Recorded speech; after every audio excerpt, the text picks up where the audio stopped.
وإذ قال إبراهيم رب اجعل هذا البلد آمنا واجنبني وبني أن نعبد الأصنام رب إنهن أضللن كثيرا من الناس فمن تبعني فإنه مني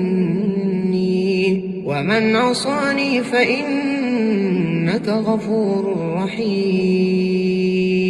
ربنا إني أسكنت من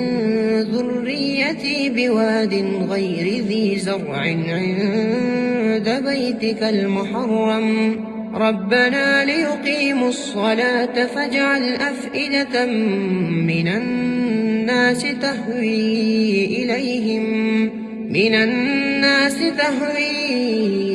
إليهم وارزقهم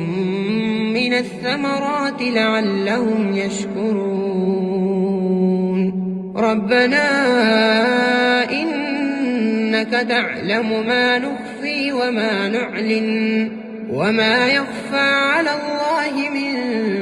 شيء في الأرض ولا في السماء الحمد لله الذي وهب لي على الكبر إسماعيل وإسحاق إن ربي لسميع الدعاء